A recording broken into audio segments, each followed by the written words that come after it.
Es para mí un placer, de hecho, un privilegio presentar al profesor Dr. Carlos Patarroyo, filósofo, profesor de la Universidad del Rosario, Colombia, quien muy amablemente nos ofrecerá la conferencia titulada ¿Podemos comprender las obligaciones imposibles? El profesor Patarroyo es doctor en filosofía por la Universidad Nacional de Colombia.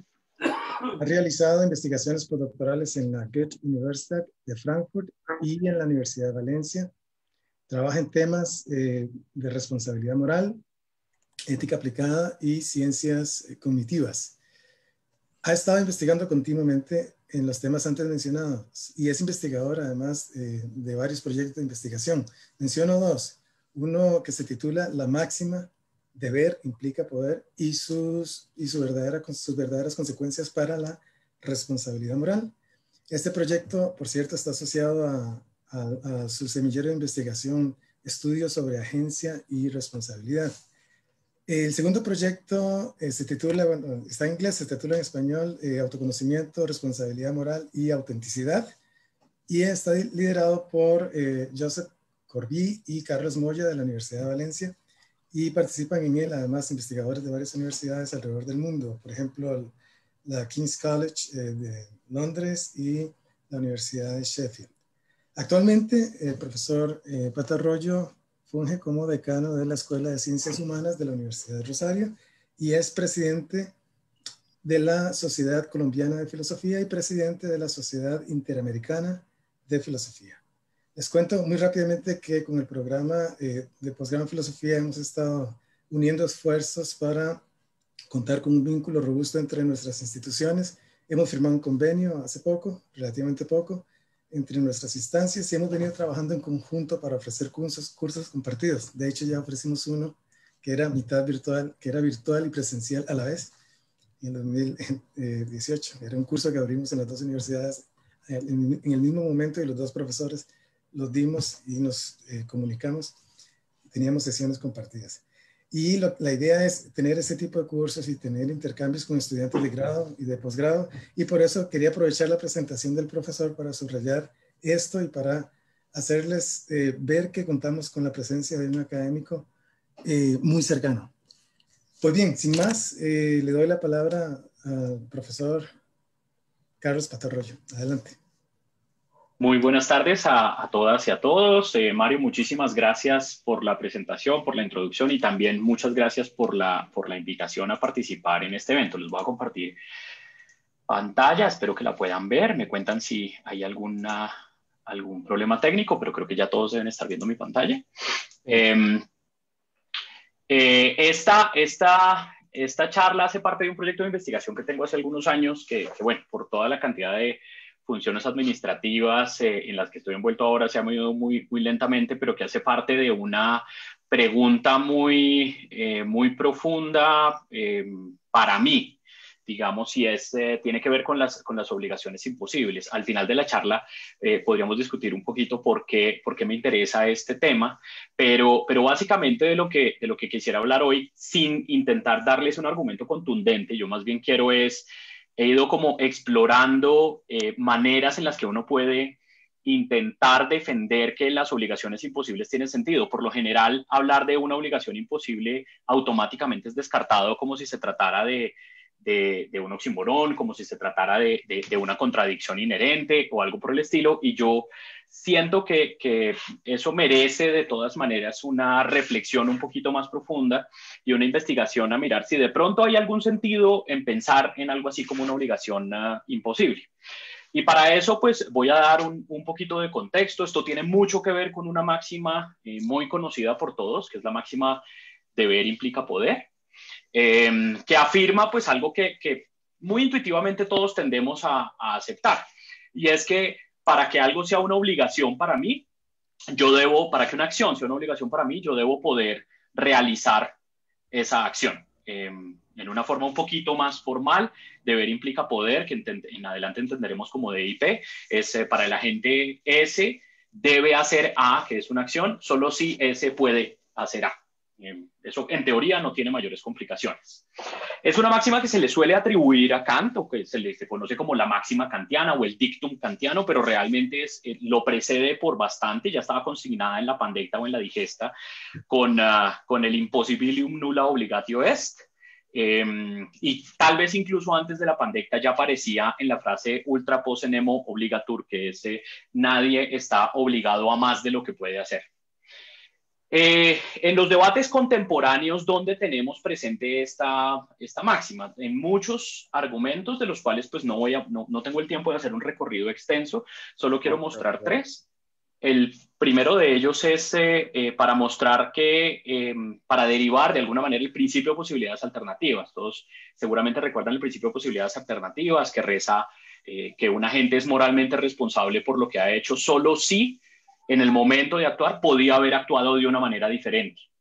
Harry Frankfurt en 1969 es quien vuelve a traer a la tinta y al papel el principio de posibilidades alternativas con su célebre artículo Alternate Possibilities and Moral Responsibility y sus famosos contraejemplos, y desde entonces pues ha sido súper debatido el principio de posibilidades alternativas. Y aquí tenemos un argumento donde se intenta derivar el principio de posibilidades alternativas utilizando como una de sus premisas a deber implica poder. En la primera premisa tenemos que un sujeto S es moralmente responsable por hacer una acción solo si S debía no haber hecho esa acción. O sea, entendemos aquí moralmente culpable. La segunda es S debe evitar hacer esa acción o no hacerla solo si S puede realmente evitarla. Ahí está encerrada la máxima de deber implica poder.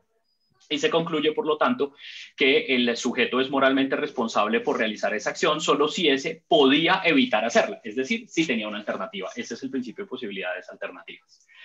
El siguiente caso es afirmar que los dilemas morales, que los verdaderos dilemas morales no existen, entendidos como esa situación en donde una gente tiene dos deberes que son incompatibles y excluyentes entre sí. Entonces, tenemos en la primera premisa, si el sujeto debe hacer A y debe hacer B, entonces, por aglomeración, debe hacer A y B.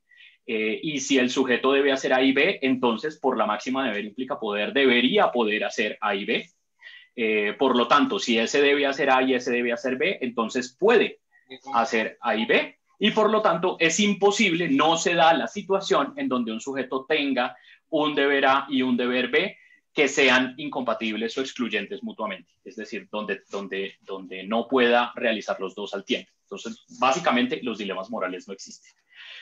Y finalmente, para atacar posiciones compatibilistas. Posiciones compatibilistas, como algunas que ha defendido Daniel Dennett, John Martin Fisher, que defiende una posición que se llama semicompatibilismo, etcétera, donde decimos que si el determinismo es verdadero, nadie puede actuar de una manera diferente a como ha actuado. La segunda premisa es de IP. Si una persona no puede actuar de manera diferente a como lo ha hecho, entonces no es el caso que fuera su deber actuar de manera diferente. En tercer lugar, por lo tanto, si el determinismo es verdadero, nadie debe actuar de manera diferente a como de hecho lo hace. Una persona ha actuado incorrectamente solo si debía actuar de otra manera. Y se concluye, por tanto, que si el determinismo es cierto, nadie actúa de manera incorrecta, lo cual es pues una conclusión un poco difícil de aceptar, y por eso es que es una crítica fuerte al compatibilismo. No voy a entrar en detalle en ninguno de estos argumentos, solo les quiero ofrecer un contexto de la importancia de este principio. ¿Qué es lo curioso? Que cuando tratamos este tipo de argumentos, en la mayoría de los casos nunca se toca deber implica poder.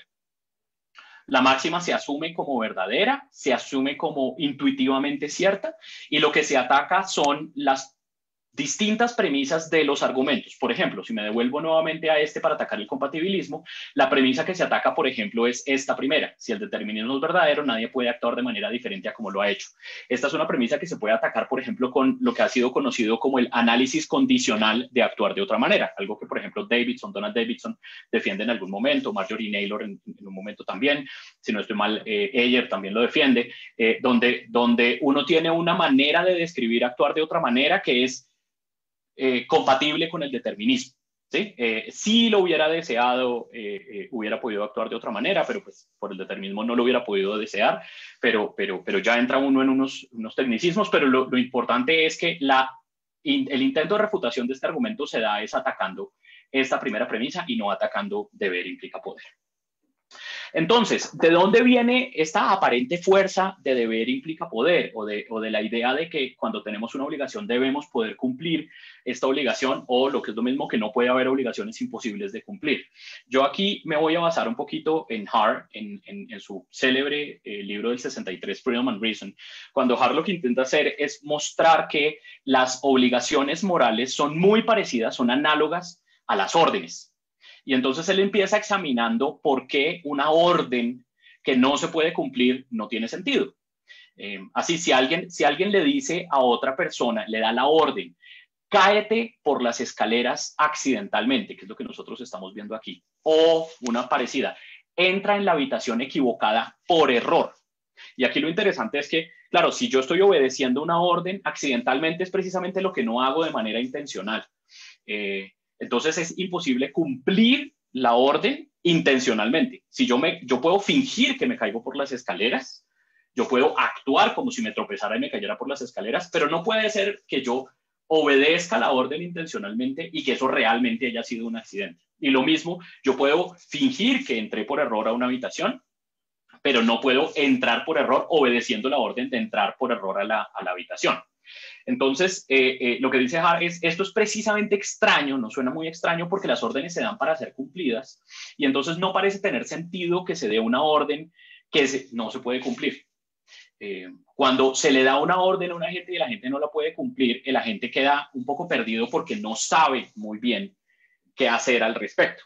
Entonces, Hart lo que nos dice es, esto es análogo al caso de la obligación moral. Y aquí estoy citando directamente a Hart, Freedom and Reason. Dice, estas ilustraciones podrían ser usadas para mostrar que, en circunstancias similares, una pregunta del estilo ¿debería yo?, que estamos hablando de obligaciones, sería igualmente incomprensible. Es imposible entender lo que alguien estaría preguntándose cuando dice ¿debería caer por las escaleras accidentalmente? ¿O debería entrar en la habitación equivocada por error? Parece ser verdad en general que si la descripción de una acción descarta una pregunta del tipo práctico del estilo ¿podría yo?, entonces también descartaría por la misma razón la pregunta general prescriptiva ¿debería yo? Es decir, si no la puedo hacer, debería descartar automáticamente la pregunta de si debería o no debería hacerla. Ahí tienen ustedes la máxima deber implica poder. Es de hecho la imposibilidad de deliberación, de preguntarse si se puede hacer o no algo, la que descarta preguntarse si debería hacerlo. Entonces ahí está en buena medida, y esto es algo que no solo Hart, sino muchos otros han defendido, David Cobb, por ejemplo, Granas, han defendido que es donde se encierra digamos, ese peso intuitivo que nos lleva a aceptar la máxima deber implica poder.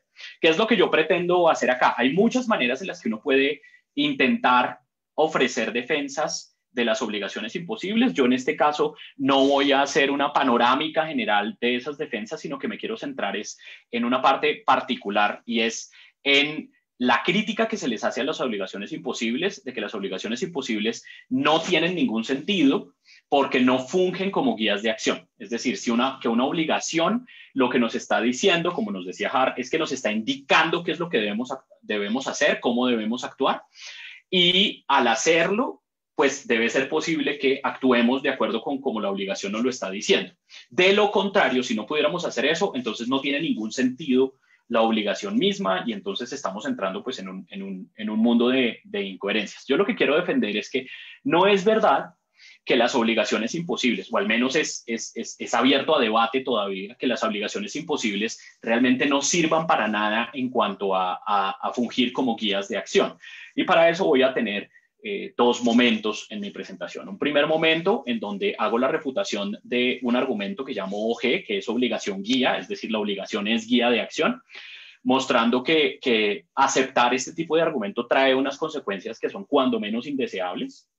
Y un momento dos en donde pretendo mostrar mediante un caso, pues es un caso particular, pero es extrapolable a muchos otros casos, que el defensor de las obligaciones imposibles está en ciertas situaciones en mejor posición para explicar la motivación de otras acciones que el detractor de estas obligaciones. Es decir, defender la posibilidad de las obligaciones imposibles en ciertas situaciones nos deja mejor parados para explicar la racionalidad de otras acciones que alguien que rechaza las obligaciones imposibles. Entonces, vámonos al primero de esos objetivos. Este es el argumento que llamo yo de obligación guía.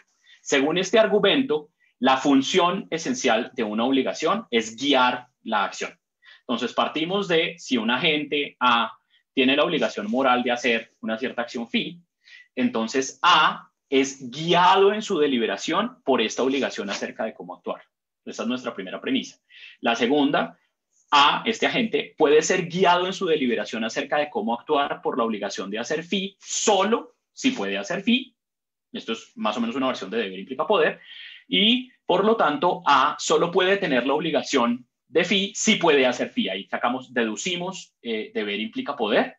Y entonces la consecuencia de esto es que si este argumento OG es correcto, su obligación guía es correcto, no puede haber obligaciones imposibles, porque una obligación imposible es precisamente la que niega la tercera premisa, es decir, una obligación que tiene un agente pero que no la puede cumplir. ¿Sí? Tengamos presente este argumento, me referiré a él de aquí en adelante como el argumento OG. Entonces, tenemos varios problemas. El primero de esos parece ser entonces que hay una asimetría. Si aceptamos OG, tenemos una asimetría. Y es, si un agente sabe que le es absolutamente imposible hacer una cierta acción, digamos, llamémosla X, entonces, pues sí, todos aceptaríamos que pues no deliberaría acerca de si hacer X, no deliberaría acerca de lo que no puede hacer. Si yo no puedo volar, no delibero acerca de volar. Y no debería ser una obligación para mí entonces volar. Pero, y este no es un argumento del todo sólido, pero yo creo que ayuda a abonar el terreno, no parece ocurrir lo mismo cuando la imposibilidad no es la de realizar la acción, sino la de abstenerse de realizarla. Entonces, un agente que no puede evitar hacer X, sí parece perfectamente capaz de pensar y razonar acerca de su deber de hacer X. Y pongamos un ejemplo. Es el famoso ejemplo de Martín Lutero después de ser excomulgado y ser llamado por el emperador a defenderse y rectificar su posición, cuando él dice, esta es mi posición y no puedo hacer otra cosa. Es un grandísimo debate si realmente Lutero no podía hacer otra cosa, si tenía o no tenía alternativas. De hecho, es un debate incluso si lo dijo. Hay gente que ha defendido, recientemente María Álvarez en el King's College de Londres ha defendido que no encontró por ningún lado que Lutero realmente lo haya dicho. Pero dejemos de lado como esa filigrana y aceptemos por mor del argumento que realmente Lutero no podía hacer otra cosa. Es decir, ahí tenía que estar y no podía haber incumplido lo que él consideraba para él un deber. Si aceptamos por mor del argumento ese caso y aceptamos al mismo tiempo el argumento OG, entonces deberíamos tener una cosa bastante interesante, y es que Lutero parecía no deliberar necesariamente sobre si cumplir o no cumplir con la obligación, porque no puede hacer otra cosa. Y aquí suena bastante extraño que él no delibere sobre hacer algo que él considera que debería hacer. Suena intuitivamente extraño, parecería haber como una simetría. Cuando no puedo hacerlo, no delibero sobre eso, pero cuando no puedo evitar hacerlo, sí es permitido deliberar. Vuelvo y repito, no es este el argumento más fuerte que yo voy a presentar, pero esa simetría empieza a llamar la atención a que esto de pronto tiene algunos agujeros que valdría la pena explorar. El segundo problema que tenemos es que OG solo parece funcionar cuando hay alternativas. Entonces, de lo ya dicho, se sigue entonces que una obligación cumple su papel de guía de la acción cuando una agente tiene alternativas. Si no tiene sentido deliberar si se hace X cuando no se puede hacer X, y tampoco lo tiene deliberar si se hace X cuando no se puede evitar hacer X, entonces solo tiene sentido deliberar cuando realmente se puede tanto X como no X. Esto parece súper claro y súper intuitivo, pero lo interesante son las consecuencias que esto trae. Por ejemplo, si nosotros tenemos en cuenta que OG es utilizado para decir que las obligaciones imposibles no son verdaderas obligaciones porque no cumplen con su papel de guía de acción, entonces ahora tendríamos el resultado de que las obligaciones que sí podemos cumplir, pero cuyo cumplimiento es inevitable para nosotros, no son verdaderas obligaciones tampoco. Porque si no podemos evitar cumplir una obligación, y como vimos antes, la obligación parece requerir que yo pueda cumplirla o no cumplirla para que realmente sirva como guía de acción, entonces no sería en este caso una obligación para mí cumplir algo que no puedo evitar cumplir. No puedo hacer sino cumplirlo, y en este caso, porque no puedo sino cumplirlo, dejaría de ser una obligación para mí. Veamos un caso relativamente contemporáneo. Andrea hace parte de un equipo de voluntarios que trabaja en un hospital. Ambiente este ejemplo en nuestra pandemia actual. Entonces, gracias a la pandemia del COVID-19, les han dado, perdón, se me fue un typo ahí, instrucciones muy precisas de no saludar a estos voluntarios de la mano a ningún paciente. Es decir, no puede haber contacto y pues esa tradición que uno tiene de saludar con la mano a la gente está prohibida. Andrea trabaja en la sección geriátrica con los adultos mayores, que son las personas con mayor riesgo de complicaciones si llegan a contraer la enfermedad. Entonces, en este caso, la obligación es todavía mayor porque la exposición y el riesgo al que un voluntario puede exponer a uno de sus pacientes es mucho más grande porque pues, los pacientes por encima de los 60 años son los más propensos a tener serias complicaciones y poner en riesgo su vida con esta enfermedad. Andrea y todos los voluntarios que trabajan con ella en esta sección tienen la obligación moral de no saludar con la mano a los pacientes mayores a fin de no exponerlos innecesariamente a un contagio que puede resultarles mortal. Sin embargo, Andrea se golpeó fuertemente el brazo en un partido de baloncesto el día anterior, hiriéndose un nervio, lo cual le tiene el brazo derecho completamente paralizado.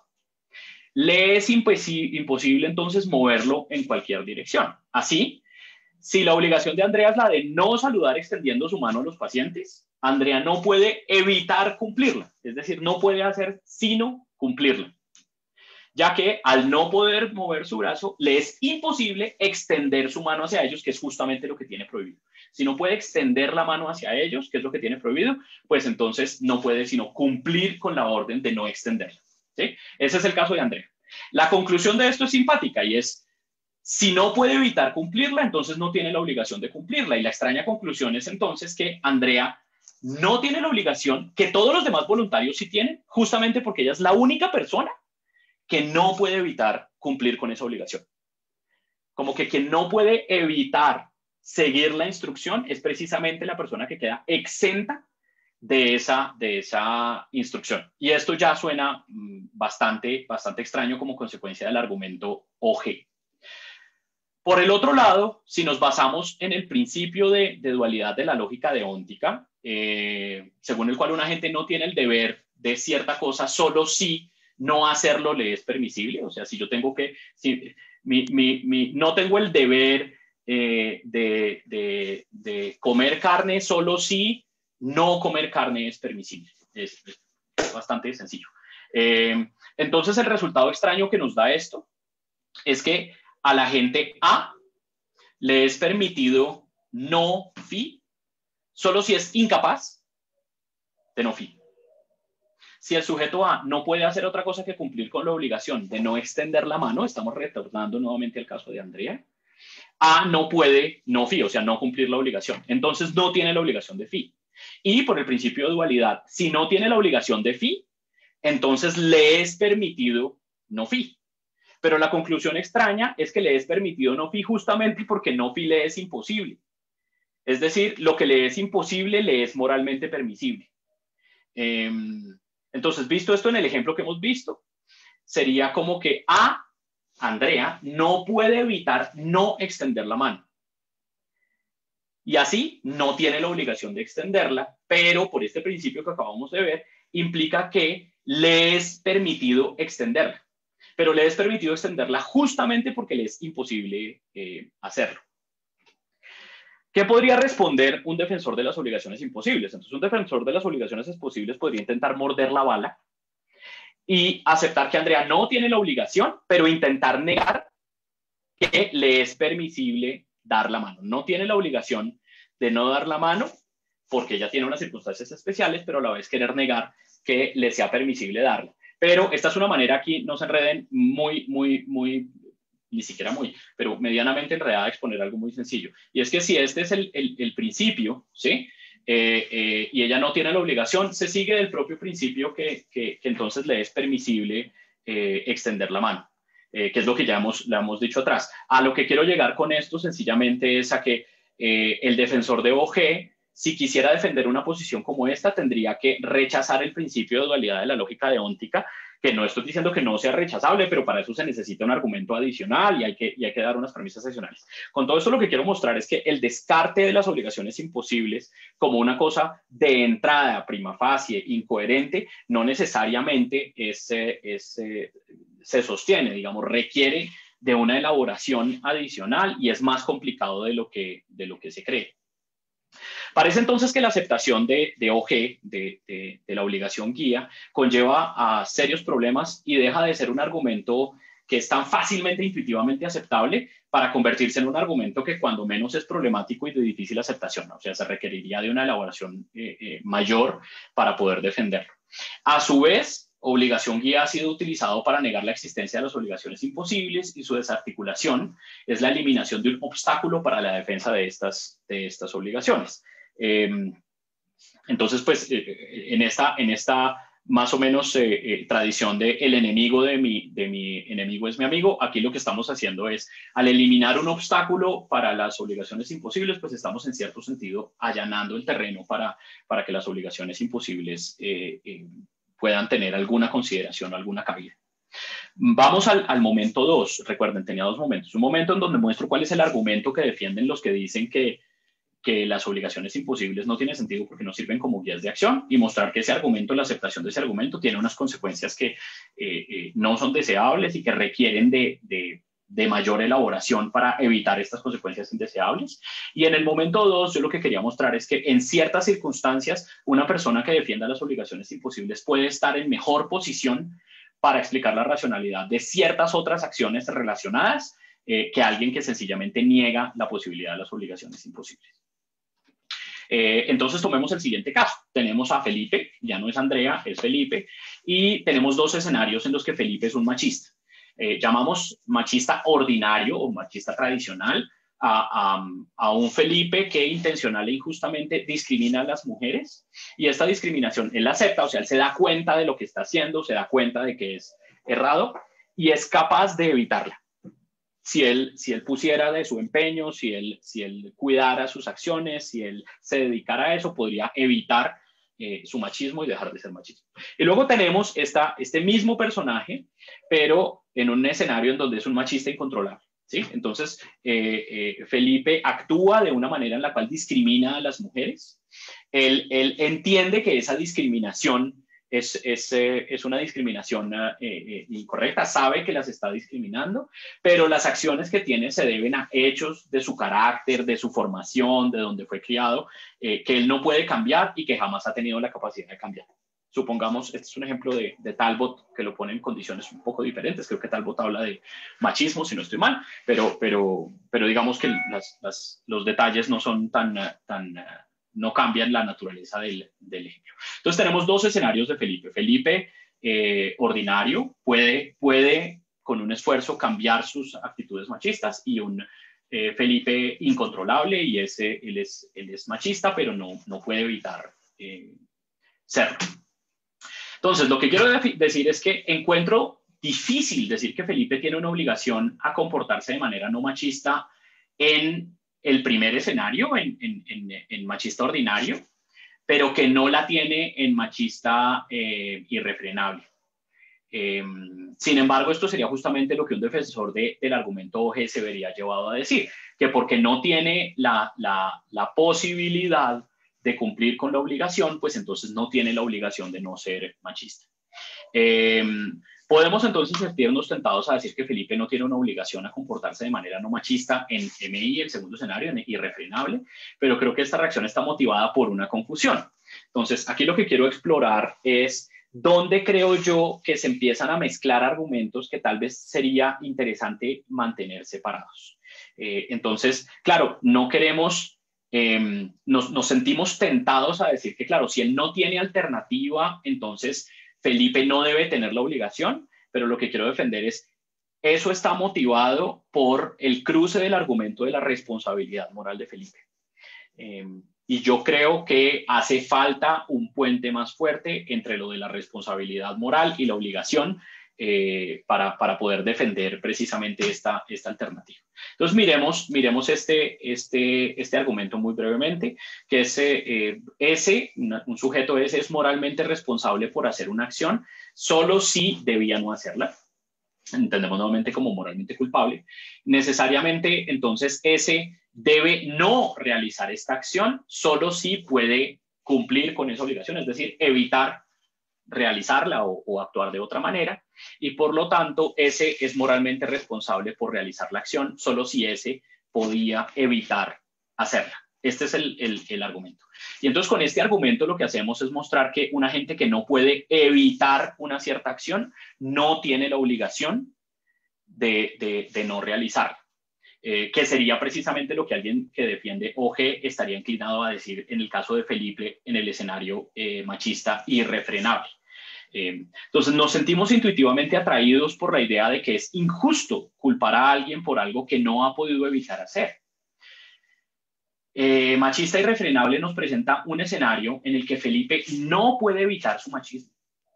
Y lo que yo quiero decir es que pese a que no puede evitarlo, tiene la obligación moral de no comportarse de manera machista. No estoy hablando aquí de culpa moral. Y para hablar de ello hace falta discutir la cuestionable primera premisa del argumento que acabo de presentar, es decir, esta. Esta es una premisa que recientemente ha sido duramente cuestionada en varios debates. Lisa Tessman, por ejemplo, en su libro Moral Failure, y luego en la secuela de ese libro que se llama When Doing the Right Thing is Impossible, cuestiona seriamente esta premisa, y recientemente de la Universidad de Calgary, Ishtiaq Haji acaba de publicar un libro que se llama The Obligation Dilemma, en donde intenta mostrar precisamente que la obligación moral es incompatible con el determinismo, pero también es incompatible con el indeterminismo. Y sin embargo, él intenta mostrar que eso no quiere decir que vivamos en un mundo sin responsabilidad moral. Él lo que dice es la responsabilidad moral no necesariamente requiere mal moral o violar una obligación moral. Uno puede tener responsabilidad moral independientemente de si está o no está violando un cierto tipo de deber. También ahorita en 2020 salió un artículo de Michael McKenna donde habla de responsabilidad moral sin merecimiento. Es decir, donde uno no necesariamente tiene que merecer en este sentido un cierto tipo de trato para ser moralmente responsable. Entonces, digamos que esa es una premisa que está abierta a discusión. Y lo que yo creo es que cuando uno se siente tentado a decir que Felipe no tiene la obligación moral de no ser machista porque le es imposible dejar de ser machista, realmente lo que queremos decir es no sería justo culparlo y condenarlo, digamos, castigarlo por su machismo si le era imposible cumplir con el deber. Yo digo, es un poco independiente, o podríamos pensar que es independiente esta cuestión de la culpa de la cuestión de la obligación. Uno podría seguir defendiendo, si separa esta cuestión de la responsabilidad moral y de la culpa moral del asunto de qué es lo correcto, tal vez aclare un poco el asunto y le hace lugar a las obligaciones imposibles. Entonces, si hacemos esta separación que varios han propuesto, no es descabellado admitir que Felipe, en este escenario de machista irrefrenable, tiene la obligación de comportarse de manera no machista. Más aún, este deber sirve de guía para otras acciones que Felipe podría enfrentar. Entonces, aceptar que tiene la obligación, aunque le sea imposible cumplirla,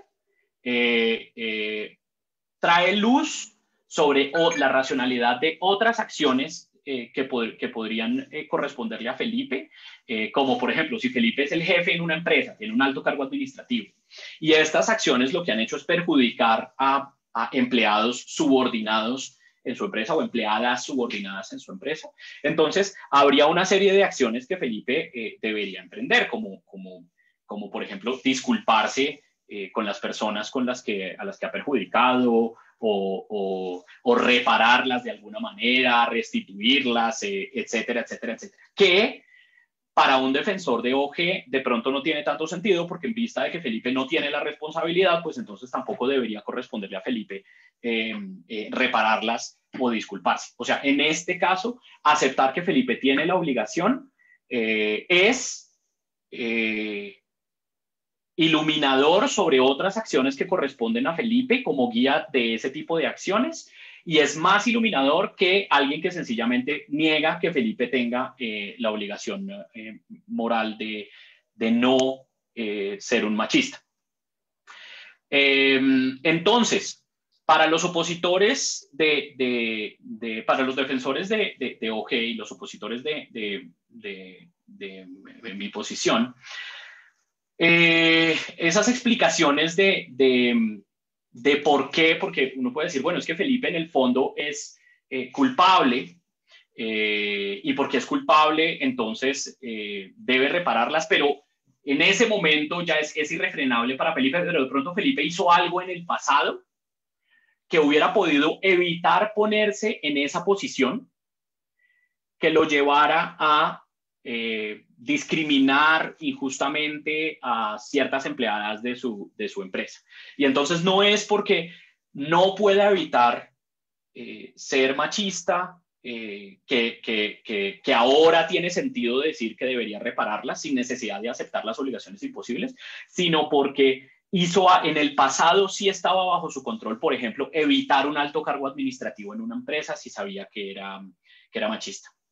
Entonces, si Felipe sabe que es un machista incontrolable, podemos suponer que estaba bajo su control en un momento previo, aceptar o no aceptar un cargo administrativo en el cual tuviera subordinadas a las cuales pudiera afectar con sus acciones. Esto es básicamente lo que se conoce como la condición de rastreo de la responsabilidad moral. Un agente es moralmente responsable en una cierta acción porque tiene un cierto tipo de control, en teoría, de lo que está realizando. Si ese control no lo tiene en el momento preciso de esa acción, entonces podemos intentar rastrear esa responsabilidad hasta un momento anterior en donde el agente sí tenía el control de las consecuencias y las consecuencias eran razonablemente previsibles para el agente. Esta es la razón por la cual, por ejemplo, nosotros consideramos moralmente culpables a los conductores ebrios. De pronto el conductor ebrio, cuando está manejando y en el momento en el que está manejando no tiene ya control sobre sus acciones, no está razonando adecuadamente, pero rastreamos esa responsabilidad hasta un momento anterior en el que cuando él entra al bar con las llaves del automóvil en el bolsillo, sabe que si empieza a tomar y no entrega las llaves, entonces se va a poner en la situación de manejar ebrio o de conducir ebrio, y que esa es una situación que tiene una consecuencia potencialmente mortal, que puede causar un accidente. Y entonces lo que hacemos es rastrear hacia atrás esa responsabilidad y mostrar entonces que en ese momento sí tenía el control. Pero nuevamente acá, yo creo que se está confundiendo el tema de la responsabilidad moral y de una particular manera de atribuir responsabilidad moral, que es a través de la condición de rastreo de la obligación moral.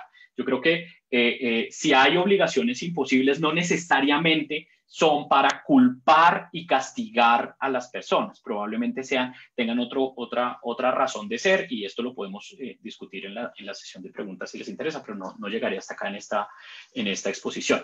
Entonces, aquí como que resumo un poco este último punto que he querido hacer, y es que no debemos confundir la responsabilidad moral por una acción con tener un deber moral, y menos aún con la guía para la acción que un deber moral se suponía de darnos. Los que han defendido esto, la posición que yo he reconstruido hace poco, como la de mis opositores, que son Branas y Talbot, confunden la responsabilidad moral y el rastreo con la guía para la acción de los deberes morales.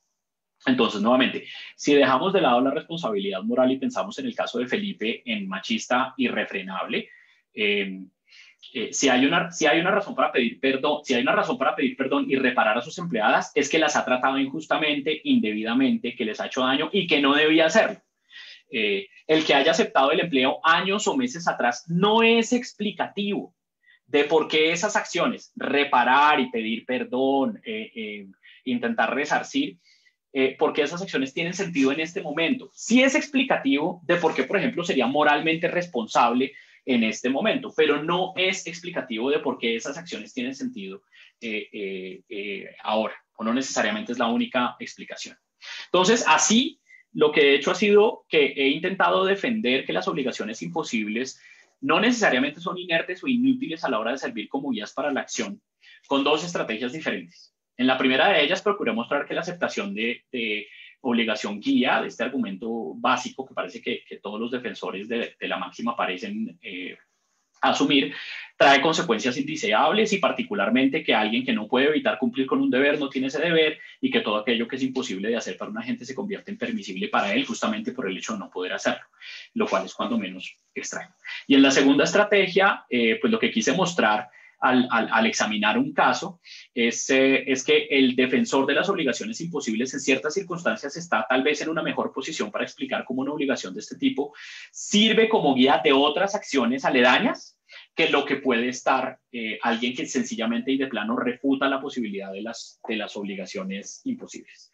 Falta muchísimo todavía por hacer. No estoy dando argumentos contundentes positivos para esto. Estoy sencillamente arando el camino para mostrar que tiene algún sentido darle un hervor más a la idea de las obligaciones imposibles, pero no espero, por supuesto, que esto sea una exposición que convenza a quienes amablemente están escuchando de la existencia de las obligaciones imposibles, sino más bien tal vez una invitación a no descartarlas de entrada y a pensar que tal vez hay algo más interesante detrás de ellas.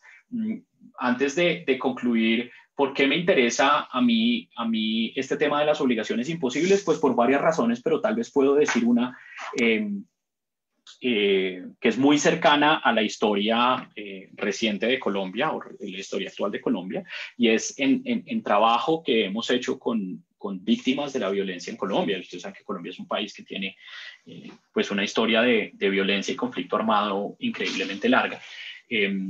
Uno habla con algunas de las víctimas que han sufrido pues terribles hechos por la violencia, y las mismas víctimas dicen que no pueden perdonar y que de todas maneras sienten apremiante la obligación de perdonar, y en cierto sentido las atormenta tener una obligación que no pueden cumplir. Un defensor de un argumento como OG o de la imposibilidad de las acciones, de las obligaciones imposibles, rápidamente descartaría esto como esa gente es irracional o está confundida o está... Y yo creo que por un poco como por respeto, por entender la situación, antes de sencillamente decir usted no tiene ni idea de qué está hablando, o usted está equivocado, o usted no está entendiendo cómo es que es una obligación y la está confundiendo con un deseo, o que eso es wishful thinking, he querido tomarme muy en serio qué es eso que está experimentando esta gente y hasta dónde pueden tener algo de razón, hasta dónde tiene sentido decir yo me siento compelido por una obligación que sé que no puedo cumplir, y tampoco siento que tengamos en este momento, y menos lo tengo yo, un stand moral superior en el que yo pueda decir, ay, usted sí puede, lo que pasa es que no está intentando. O sea, intente y verá que perdona. O sea, si tiene la obligación es porque en serio puede perdonar.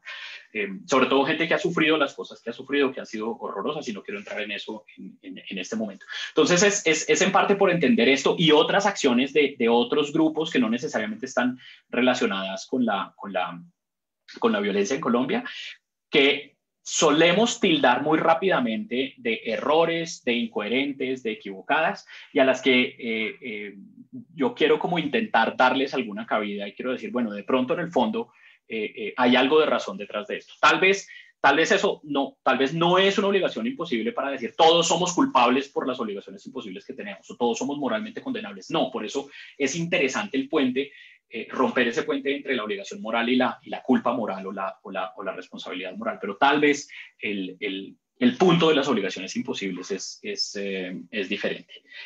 Muchas gracias a todos por su atención. Espero no haberme excedido demasiado. Creo que fueron como 50 minutos.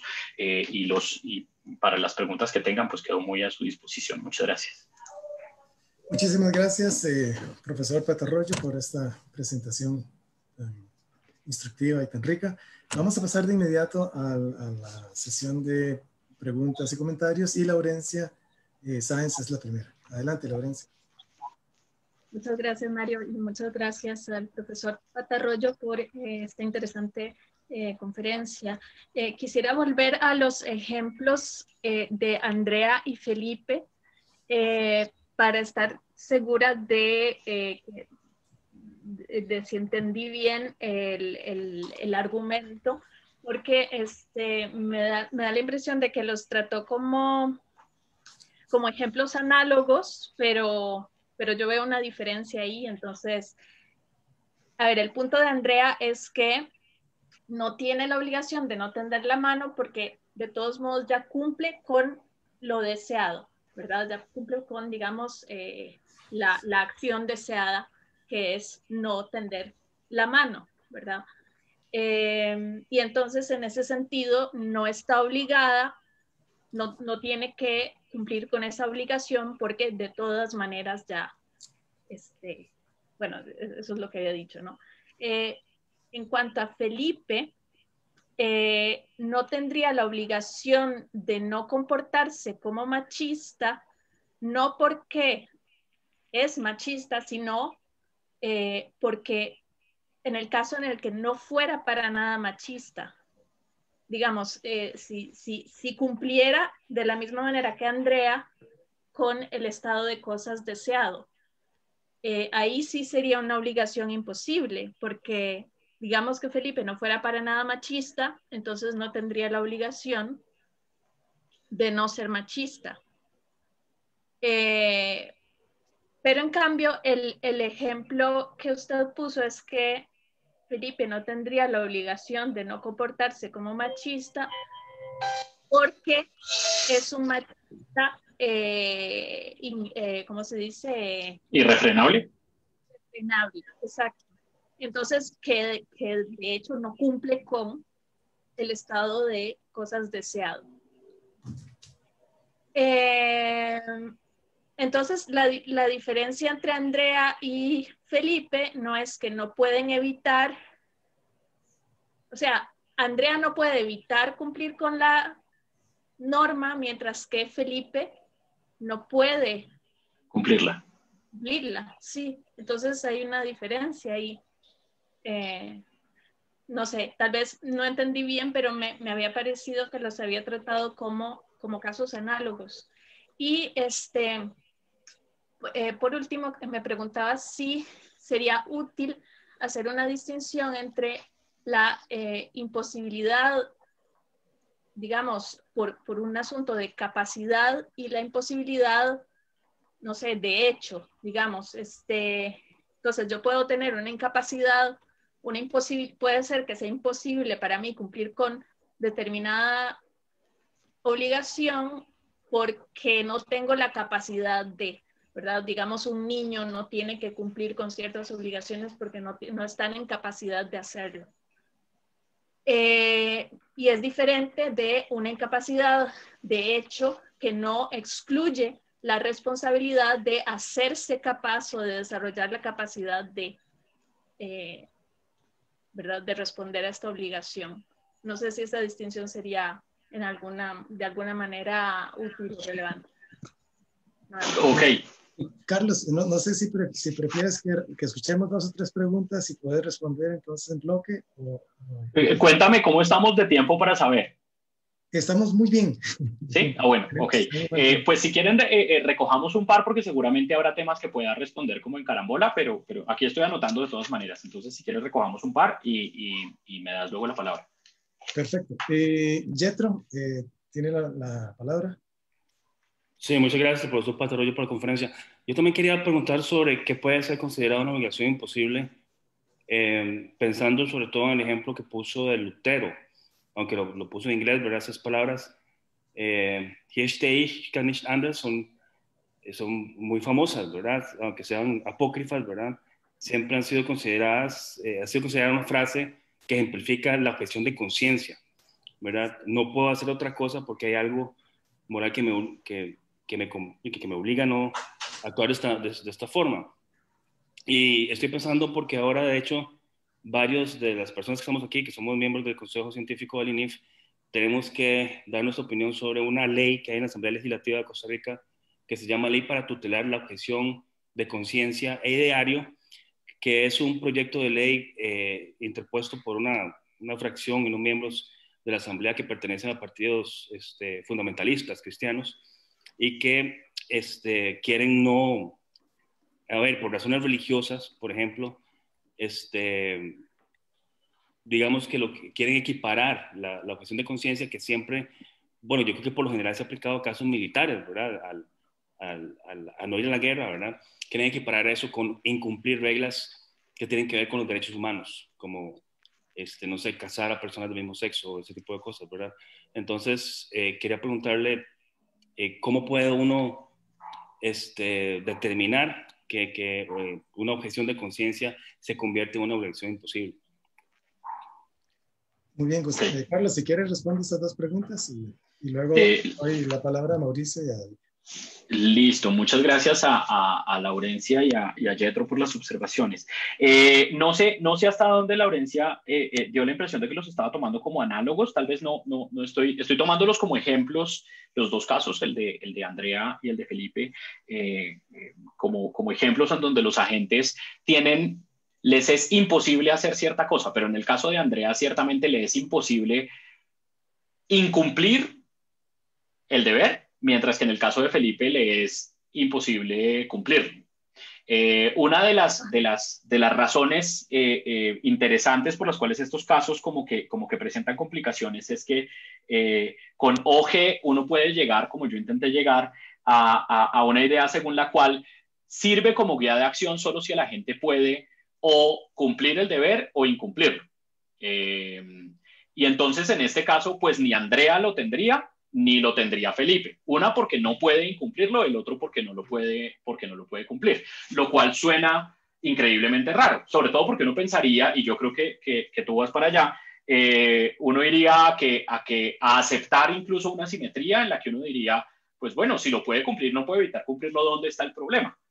Más bien el problema puede estar en el caso de Felipe, que no puede cumplirlo y entonces estaríamos ahí. Pero ahí es donde yo digo, tal vez no hay esa simetría, porque lo que nos molesta del caso de Felipe no es que tenga el deber, sino que lo castigamos por no hacer algo que no puede hacer de todas maneras. Y ahí es donde yo propongo separar esta discusión de la culpa moral y del castigo de la cuestión de la obligación. Pero no sé si con eso aclaro alguna un poco más el uso de los ejemplos. Y acerca de lo de distinguir la capacidad, a mí me parece bien interesante y yo creo que hay varias distinciones. Esto es un tema muchísimo más complejo, hay varias distinciones que son pertinentes acá. Por ejemplo, uno puede pensar muy bien si en esta discusión la incapacidad debe ser tomada no solo como con la distinción que tú propusiste de si en este momento no puedo hacerlo, pero de pronto sí puedo tomar los pasos para adquirir la capacidad de hacerlo y eventualmente hacerlo en un futuro, que digamos en este caso sería lo que muchos defenderían, es lo que puede hacer Felipe. Felipe en este momento no puede evitar ser machista, pero seguramente si empieza a hacer X, Y, Z ejercicios, a la larga podrá evitarlo. Y me imagino que hay muchos casos en donde esto sea verdad, pero me parece que uno puede intentar presentar situaciones, tal vez estas no sean las mejores, en donde realmente la gente no pueda hacerlo, donde no haya, ¿qué defenderían los que creen que las obligaciones imposibles son incoherentes? Esto es Michael Zimmerman en su famoso libro The Concept of Moral Obligation. Michael Zimmerman dice, nosotros estamos obligados a hacer nuestro mejor esfuerzo. Entonces, cuando uno tiene una obligación imposible, entonces ya eso que en teoría sería prescriptivo, no es una obligación para mí, sino, y lo diría también Carlos Moya, la siguiente mejor acción. Carlos Moya lo llama The Next Best Action Principle, en donde dice, lo que se vuelve una obligación para mí es lo siguiente mejor que sí puedo hacer. Entonces también es toda una discusión. Yo tengo una pelea con Moya acerca de ese principio de Next Best Action, pero también hay una distinción que es relevante en este debate, que es bien interesante, y es ¿tengo que tener la habilidad o la capacidad o tengo que creer que la tengo? Porque una cosa distinta es si yo sé que es absolutamente imposible que yo haga algo. Yo no puedo tumbar un edificio empujándolo. Eso lo sé yo, Clarisa. Yo me paro y lo empujo y yo sé que no se va a caer un edificio. ¿sí? Entonces, desde cierto punto de vista, no tiene ningún sentido que yo digas, delibere si puedo tumbarlo o no puedo tumbarlo. Pero tendría sentido si yo creyera que empujándolo puedo. Entonces uno dice, claro, desde cierto punto de vista, respecto de mis propias acciones, pues de pronto sí tiene sentido que yo delibere si yo creo eso. Pero cuando hablamos de obligaciones morales, suena muy extraño que la obligación misma dependa de ciertas creencias del individuo y que cambie con ciertas creencias. Entonces, podríamos empezar a pensar si la máxima deber implica poder se vuelve contextual dependiendo de los estados mentales del individuo o de qué, lo cual empieza a enturbiar las cosas. Entonces, sí, hay muchas, yo estoy de acuerdo contigo, hay muchas distinciones que se pueden hacer. De hecho, se han hecho en el debate y hay algunos que defienden, como digo, eso de Zimmerman. De pronto la obligación, o lo de Moya, de pronto la obligación de Felipe no es no ser machista. Es empezar a trabajar en sí mismo para eventualmente no serlo. Y tal vez en eso estaría la explicación también de otras acciones, como por ejemplo, pues intentar reparar a las personas con las que ha sido injusto. Sí, esa es una posición que mi argumento deja viva, porque mi argumento no es contundente en contra de las posiciones contrarias. Y en cuanto a Jethro, es un muy buen punto.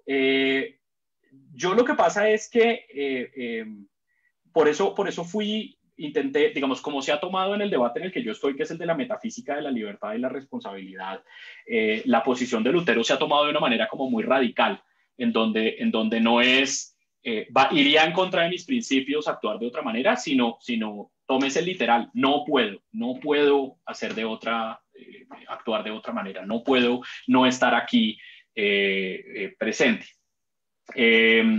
Y en ese caso, pues se está tomando más como una situación más física que de conciencia, no como de, pues sí, claro, puedo negar mis principios, pero pues no me sentiría feliz conmigo mismo, me sentiría traicionando mis ideales. En ese sentido, yo creo que el debate cambia bastante de tono.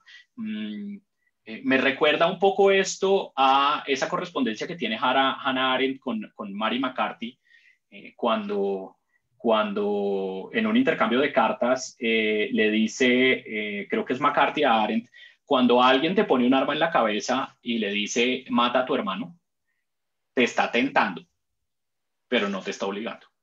Y ahí nuevamente viene toda esta distinción de uno siempre tiene la opción, por ejemplo, de dar la vida. Entonces, cuando uno dice en su defensa es que no tenía opción, y ahí pues Arendt hace todo un excurso con esto en su texto de responsabilidad colectiva, lo que realmente está diciendo es ninguna ley me va a exigir a mí ni me va a condenar por en una situación tan extrema no haber dado la vida, porque ninguna ley me puede exigir a mí dar la vida. Entonces esto sirve es como que me exculpa de la responsabilidad legal, pero no de mi propia conciencia, no del juez de mi propia conciencia, en donde yo siempre sabré que yo hubiera podido dar la vida y entre la vida de mi hermano y la mía, escogí la de mi hermano. Pero si se dan cuenta, nos metimos pues en argumentos legales y no en cuestiones morales, que son las que me interesan a mí. A mí sí me interesa es una situación en donde realmente sea imposible para una gente cumplir con la obligación, no que sea muy difícil y entonces que un juzgado no me pueda a mí condenar. Ahora, no conozco la ley de la que habla, o el proyecto de ley de la que habla Jethro, y no sé cuáles sean las complicaciones, pero me suena, y tal vez estoy malinterpretando lo que dijo Jethro, y si me lo aclara, pues le agradecería mucho, pero me suena que es precisamente ese movimiento de la parte legal con la parte moral. Hay unas convicciones morales, pero la idea es si la ley me condena o no me condena por mis convicciones morales, pero yo asumo aquí que estoy ante la posibilidad de traicionar mis principios, pero que siempre puedo traicionarlos. O sea, no sería una verdadera imposibilidad, a menos que hagamos una interpretación súper fuerte de alguien que en serio no puede ser sino consecuente consigo mismo. que es más o menos la interpretación que se ha dado en este debate en el que yo digo de la posición de Lutero. Pero no sé, Jetro, si aclaré en algo la situación. Sí, claro, claro. Muy bien, Mauricio Molina sigue y David Sánchez si tiene una pregunta, creo que sí tenía. Entonces, estas dos preguntas las escuchamos. Adelante, Mauricio. Buenas, muchas gracias, profesor Patarroyo, por la presentación. Yo quería hacerte una pregunta sobre si considerabas que era importante también hacer una distinción entre obligaciones ligadas, por ejemplo, actitudes proposicionales o ideas, deseos que tenga la gente, y obligaciones hacia las acciones, la conducta.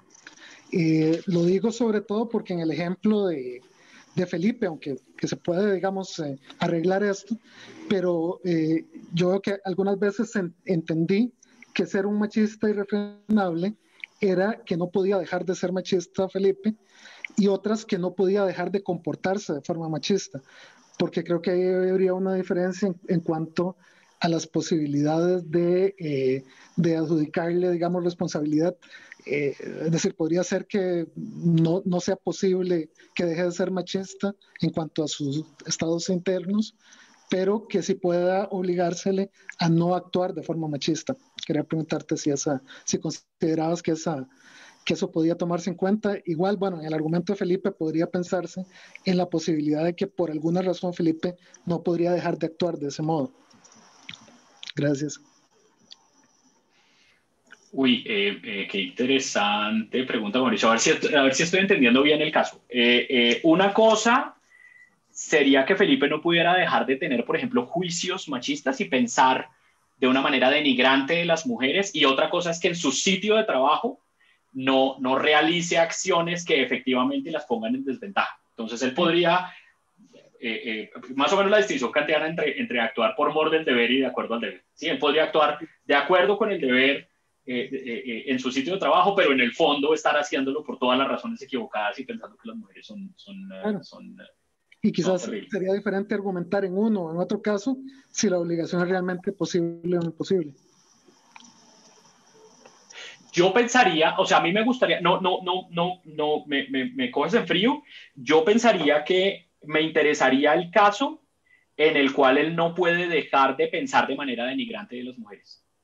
O sea, yo creo que su deber es actuar, no solo actuar correctamente, sino actuar correctamente por las razones correctas. Y en este caso la verdadera imposibilidad estaría es en que él no puede cambiar la manera como piensa de las mujeres. Asumiendo pues que tiene un cierto tipo de formación o algo así que le impide hacerlo.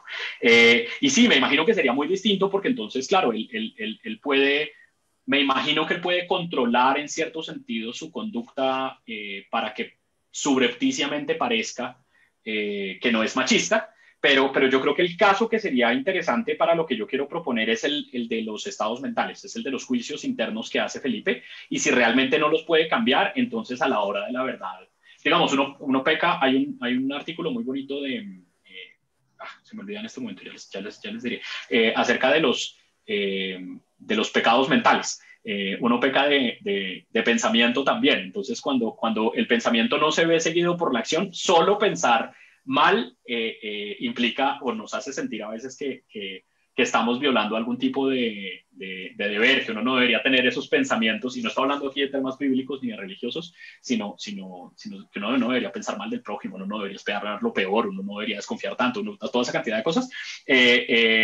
Y entonces ahí pareciera que hay como una noción de deber que aplica a nuestros estados mentales, independientemente de si actuamos de una manera distinta. Entonces yo creo que a mí me interesaría más ese caso, pero sí, creo que la distinción es interesante. Yo no la tenía en el radar y agradezco mucho que me la hayas puesto en el radar para poder hacerla en un futuro. Gracias, Carlos. Genial. Escuchamos a David Sánchez y luego a Sergio Rojas. Muchas gracias. Buenas tardes. Ahora que mencionaba también esta distinción kantiana entre actuar por mor del deber o actuar por deber, se me ocurría también una distinción que hace Norberto Bobbio en el elogio de la templanza, cuando él describe los actos discriminatorios como un tercer momento, digamos, a donde ya uno llega a una acción concreta después de pasar, digamos, por hacer juicios, juicios generales, digamos, él empieza diciendo juicios de hecho y después juicios valorativos sobre una circunstancia determinada. Y digo esto porque parece ser que, tal como lo desarrolla Bobbio, digamos, parece ser que el problema es que si hay una valoración, y un poco usted estaba mencionando ahora esto de qué es lo que, el problema de qué es lo que estoy pensando, ¿verdad? Norberto Bobbio parece que parece no ver un problema cuando el problema está solamente en lo que pienso en el ámbito de la opinión, siempre que esto no llegue a generarse de manera concreta en un acto específico de discriminación, que ahí es, dice él, donde se quebranta el principio de justicia, que es al que él apela en ese caso. Entonces, habría que ver también, y lo que le quería preguntar es que de repente también Norberto Bobbio, desde una perspectiva muy de jurista también, ¿verdad? Muy de esta teoría del derecho que él desarrolla, si es también porque usted mismo decía, es muy fácil derivar esto hacia el problema legal, digamos, hacia el problema de la responsabilidad ya legal de la acción, y si de verdad, ¿qué tan irrelevante de verdad hace el problema de lo legal con esta distinción entre la mera opinión y el actuar específico, el hecho de estas obligaciones? Como para seguir esculcando, digamos, ahora sí, filosóficamente, no jurídicamente, en las obligaciones a partir de la opinión o, como usted decía, de los estados mentales. Y reitero el agradecimiento. Muchas gracias, David. Sergio, y esas dos preguntas las puedes tomar, Carlos, en conjunto. Listo. Muchas gracias por la conferencia. Mi pregunta es muy básica. ¿Qué entiende usted por deber y obligación? Dado que, como son términos que se trasladan del derecho a la moral,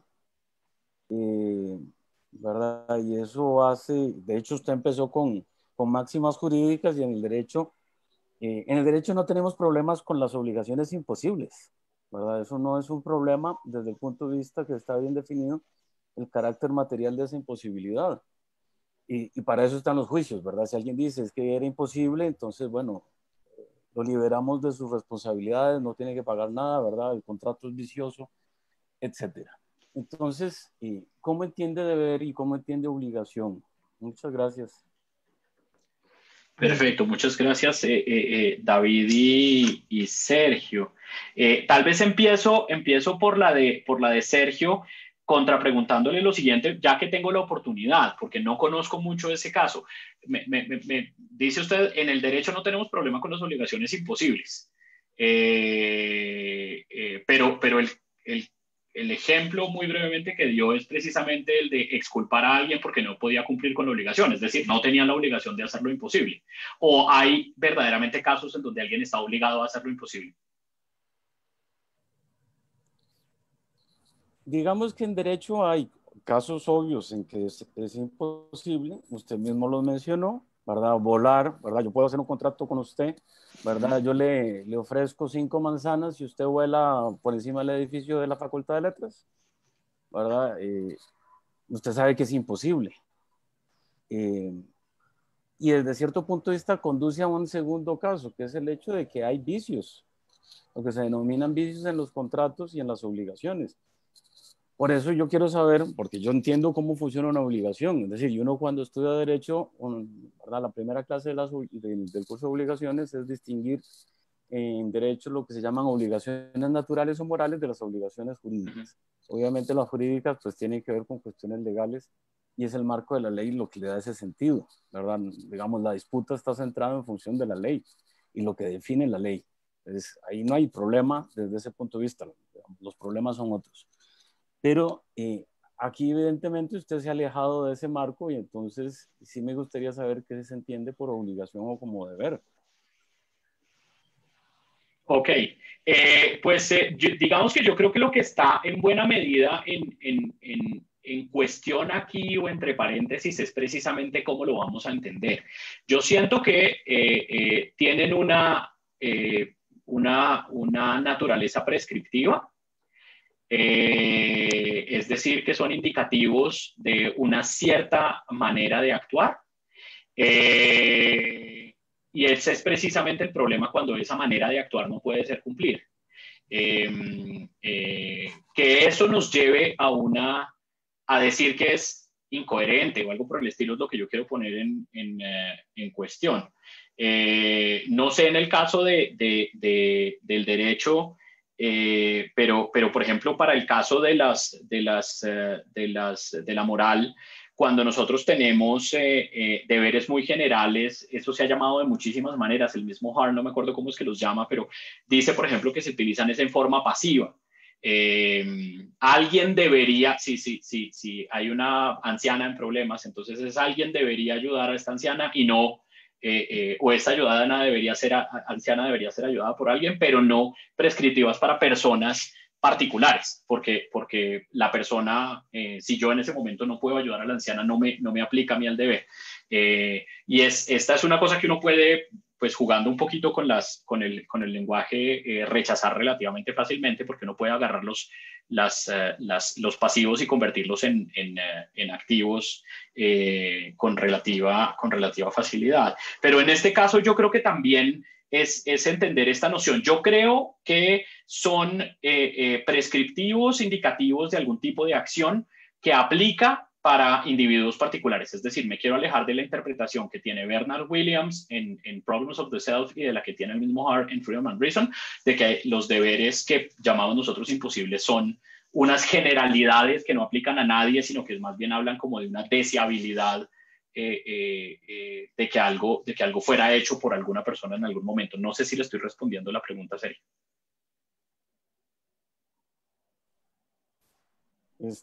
Creo que parcialmente. Yo creo que efectivamente ahí hay un problema porque vea que ha trasladado el deber y la obligación a un sentido de prescriptivo, algo que es prescriptivo. Entonces, ¿en qué consistiría ahí lo prescriptivo desde un punto de vista ético o moral? ¿De dónde procede eso prescriptivo? ¿O cómo definimos eso prescriptivo? Ok. Yo creo que tiene un buen punto. No creo que le pueda dar una versión satisfactoria en este momento, porque precisamente a lo que lleva esto es a repensar un poco cómo lo estamos entendiendo. Yo estoy partiendo más como de la intuición que tienen las personas en ciertos casos de me siento con este tipo de obligación. Por ejemplo, en este debate, yo no la metí ahí, pero en este debate hay una discusión acerca de las obligaciones imposibles en las que alguien como Walter Sinnott Armstrong dice las obligaciones imposibles realmente lo que son es implicaturas conversacionales, como los llamaba Grice en sus... Entonces dice, cuando yo digo, no, ya prometí recogerlo usted en el aeropuerto a las 5 de la tarde, pero son las 4:59, el aeropuerto está a 25 kilómetros, pues ya no llegué, ¿qué debo hacer? Y alguien me responde, pues debes recogerlo en el aeropuerto. Obviamente, según Sinnott Armstrong me está diciendo, obviamente no te está diciendo que ese sea tu deber, sino que te está haciendo una implicatura conversacional en donde seguramente te quiere decir deberías sentirte mal por haber incumplido tu promesa o deberías, y entonces uno debería empezar a buscarlas. Pero precisamente eso lo que nos muestra es que no hay un significado claro en este caso de qué sería para esto la noción de obligación, dependiendo de cómo cada uno la tome y sobre todo en los casos de la imposible. Yo creo que hay trabajo bastante por hacer, pero yo quiero partir de más de lo que se entiende comúnmente para mirar si eso aplica a alguna definición particular o obliga a un replanteamiento de definición sin incurrir en una falacia de pronto de cambio de tema o algo así. Y respecto de lo de David, qué punto tan interesante. Pues resulta que hay en esto una discusión larga, y es que si uno tiene creencias que no se reflejen en las acciones. No conozco bien esta parte de obvio que usted me menciona, pero pues sí conozco otra gente que defiende, por ejemplo, que la manera como nosotros pensamos encuentra siempre una manera de salir en nuestro actuar social, en nuestro actuar político. Y que no puede haber una separación, o sea, uno no puede tener esta máscara permanentemente en la que la manera en la que piense no afecte a los demás con los que estoy relacionado. Yo pensaría que si estamos preocupados por el problema de si afecto o no afecto a los demás y uno pudiera mantener esta separación, el problema sería diferente, pero yo soy de los que cree que estas acciones uno tendrá escenarios en donde las pueda esconder o las pueda disfrazar o las pueda fingir o las pueda, pero que esto se expresa de alguna manera en otros escenarios. Para volver al caso de Felipe, Felipe puede comportarse de una manera no machista en su trabajo, pero seguramente lo va a hacer con sus hijas y con su esposa o con su mamá o con... Sería increíblemente extraño para mí el caso de un Felipe que tuviera un mundo mental absolutamente desligado de su mundo práctico. Entonces, en ese caso ahí sí, no sabría, porque usted empezó diciendo que no sabía si de pronto esto mostraba que Bobbio había tenido un punto ciego ahí en algún lado. No sabría yo tampoco más por desconocimiento de lo que me menciona de Bobbio que por cualquier otra cosa, pero yo creo que esas separaciones digamos, me costaría mucho entender que realmente existiera en algún ser humano. Muchas gracias. Muy bien, no tengo a nadie, voy a hacer una preguntita yo, aprovecho que Dale, Mario. Que lo puedo hacer. Y a ver si lo logro articular. Tiene que ver con lo siguiente, de hecho tiene que ver con la pregunta de Sergio en parte, porque estaba preguntando Sergio por definiciones sobre obligación, responsabilidad, y yo estaba pensando que se podía pasar de una tipificación de eso a una tipificación de razones, y de razones entendidas como razones no normativas y razones normativas. Entonces, pasar de ahí a la tipificación de razones. Pero mi punto es mi punto es que en la exposición hay elementos explicativos, ¿verdad? De la acción, y luego que disparan o no disparan responsabilidad y obligación. Pero también, por otro lado, hay otro tipo de acercamiento que no es explicativo, sino normativo, otro tipo de razón que no es razón explicativa, sino que es razón normativa. Y a lo que me refiero es a la división del trabajo entre estos dos tipos de razones. Particularmente a la tesis siguiente, la tesis de la discontinuidad, de la no continuidad de las razones normativas vis-a-vis razones no normativas. La discontinuidad, y eso toca también el tema de la falacia naturalista y estas cosas. Entonces, lo que yo quería preguntar es dónde se coloca su propuesta en este debate y en esta tesis de la no continuidad o discontinuidad entre estos dos tipos de razones. Porque da la impresión de que si yo asumo la tesis de la no continuidad entre las razones no normativas vis-a-vis razones normativas y hago una separación tajante entre explicar un proceso y las proposiciones explicativas y las proposiciones normativas, por otro lado, entonces yo puedo dividir ese mundo y jugar con más facilidad quizás y romper algunos de los problemas que aparecen en esta paradójica expresión de las obligaciones imposibles. Y entonces, no sé, quería ver cuál es su idea y posición respecto a esta tesis de la discontinuidad, y si esta tesis de la discontinuidad y la discusión sobre la falacia naturalista tiene algún lugar en este debate sobre la razón, sobre las obligaciones imposibles. Sí, Mario, qué buen punto. Sí tiene un lugar. De hecho, una de las maneras en las que ha sido criticada la máxima deber implica poder es precisamente a partir de la falacia naturalista, porque en el deber implica poder, la forma del tollendo tollens del deber implica poder es como no puedo, entonces no debo, y ahí está sacando de una cosa descriptiva algo normativo, una no obligación. Y eso pues bueno, se ha defendido de muchas maneras, pero a mí me parece que eso también muestra como cierto puente débil que hay entre los dos mundos, que es donde tal vez uno debería, y yo sería defensor precisamente de hacer una especie de separación. No necesariamente este tipo de circunstancias llevan a negar el hecho de que haya ciertas normatividades para los individuos. Entonces precisamente creo que mi propuesta va es como por ese lado. Cuando tú intentas aceptar esos puentes, empiezan a aparecer agujeros que tienen que ser llenados en la argumentación constantemente. Si te das cuenta, la presentación lo que intenta mostrar es que salen unas consecuencias en donde tienes que empezar a defender esta premisa y esta otra y esta cosa, precisamente porque estás aceptando un puente, y al poner a ese individuo en una circunstancia particular en donde el contexto descriptivo en el que está presenta ciertas circunstancias, tienes que sacar de ahí unas consecuencias normativas que son contraintuitivas en muchas ocasiones, o que te llevan a negar pues, precisamente el argumento OG, que es el que debería aplicar en estas situaciones. Entonces yo pensaría que a lo que lleva esto, o a lo que está conduciendo precisamente, es como a que haya no hayan precisamente esos puentes tan calcados y tan fuertes, precisamente porque muestran que hay serios problemas. Pero no sé si con eso te estoy respondiendo.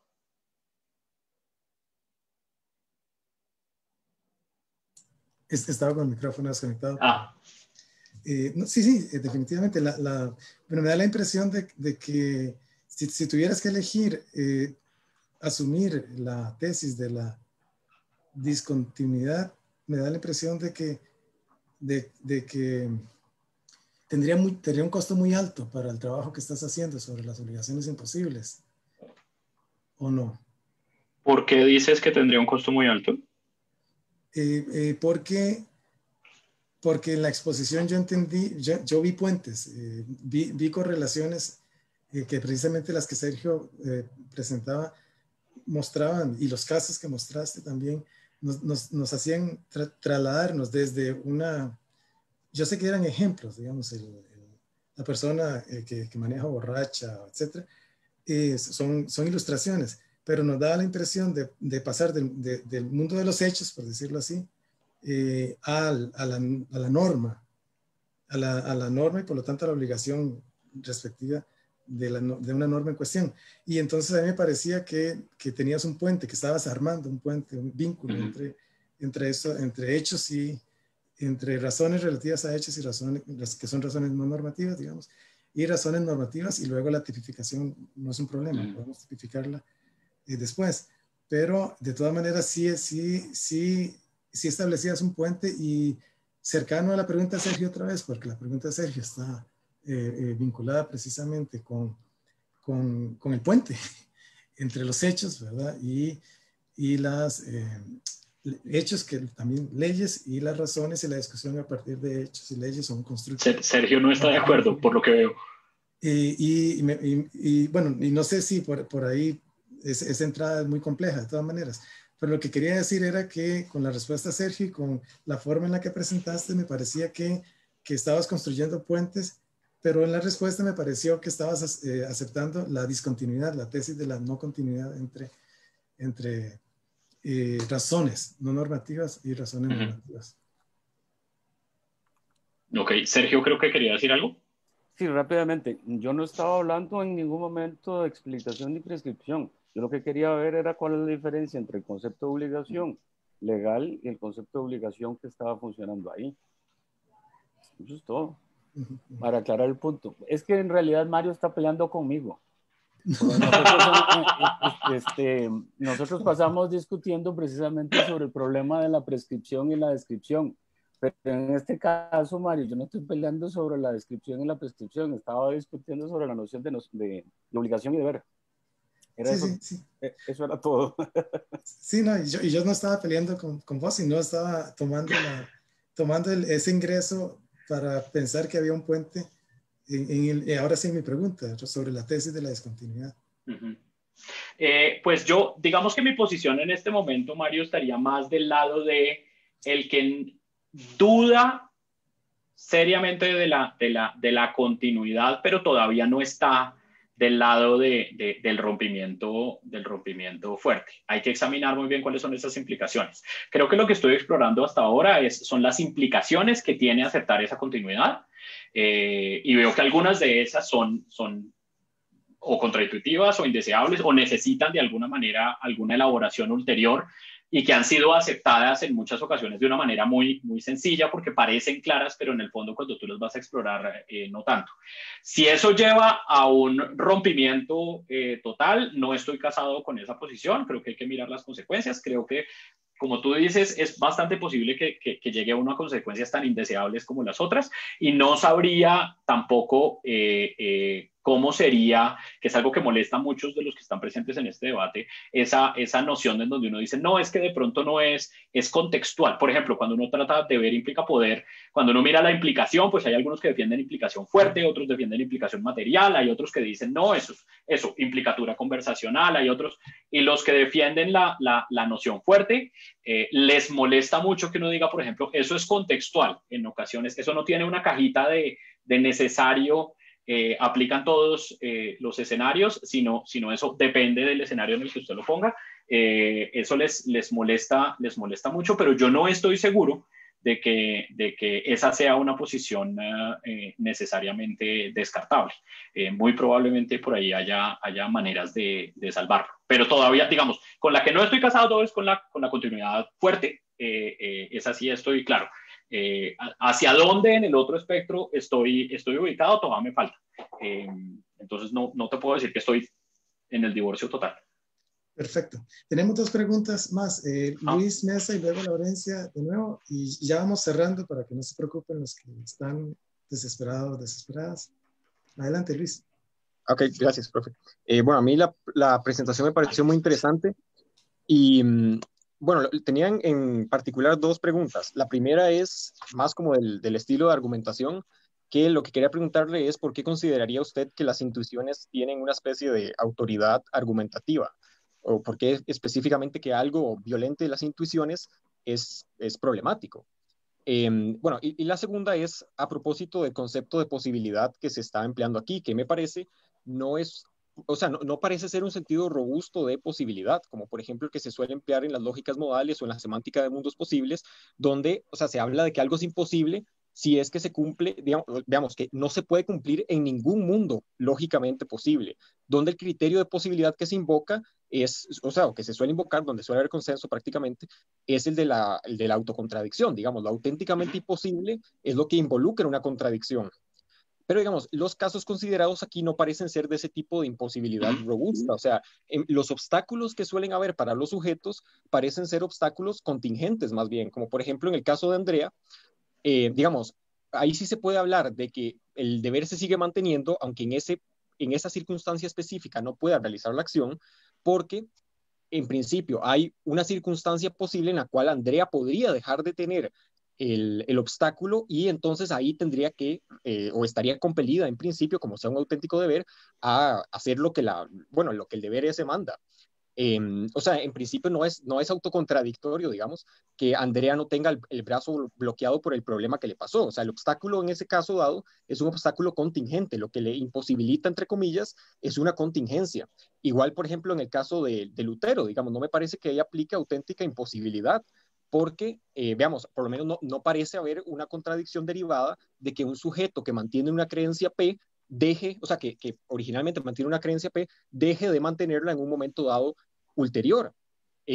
O sea, en principio no hay contradicciones derivadas de casos como esos, por los cuales no es que auténticamente le sea imposible a Lutero dejar de creer eso.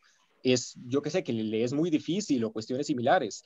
Igual también, por ejemplo, podrían haber problemas de hablar de que hay algo así como imposibilidad de dejar de ser machista por cuestiones derivadas con el carácter.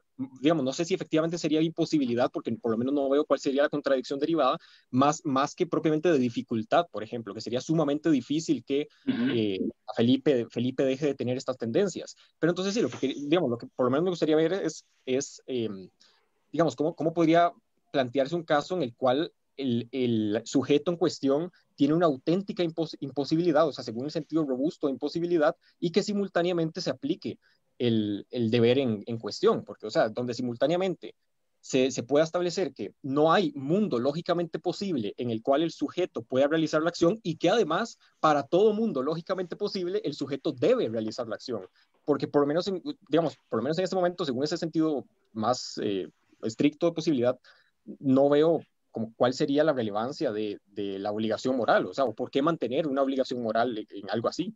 Pero bueno, eso sería. Gracias. Muy bien, Carlos, si quiere contesta esta y luego cerramos Listo. con la audiencia. Luis, muchas gracias. Empiezo entonces por la última. Sí, la noción de posibilidad que se está trabajando no es esa posibilidad robusta de la lógica modal. La idea aquí es que cuando usted está hablando de posibilidad en un agente, está diciendo que tiene la habilidad más la oportunidad de ejercer esa habilidad en un cierto momento T específico. Entonces, tengo que tener las dos opciones. Yo puedo, por ejemplo, si se está ahogando un niño en una piscina, pero yo me tomé un sedante muy grande y estoy paralizado porque estaba, no sé, adolorido o algo por el estilo, tengo la habilidad de nadar, seguramente yo sé nadar, pero en ese preciso momento no tengo la oportunidad de ejercer esa habilidad. Entonces ahí decimos en este tipo de debates es que no me era posible salvar al niño, no que en cualquier mundo, con cualquier... Pero aquí lo que nos interesa mirar es cuándo un agente particular debía o no debía realizar una acción particular. Por eso este tipo de circunstancias muy, muy específicas de la situación en la que está el agente se vuelven relevantes. Entonces, sí, no estamos hablando de esa noción de posibilidad robusta de la lógica modal. Estamos más mirando es en qué circunstancias se encontraba la gente y si tenía tanto la capacidad como la posibilidad de ejercerla. Uno puede tener solo una de las dos y en ese caso pues es cuestionable si tiene o no tiene el deber. Y acerca de las intuiciones, yo no estoy defendiendo que las intuiciones tengan autoridad argumentativa en el sentido de cuando es contraintuitivo, entonces queda descartado el argumento. Yo lo que estoy diciendo es, en el fondo, hay un cierto fenómeno que me interesa entender y es ese de ciertas personas que se sienten como compelidas por un tipo de obligación que sienten imposible realizar. Y en ese caso, eso viene acompañado pues de una cantidad de pensamientos, de una cantidad de emociones, de una cantidad de cosas.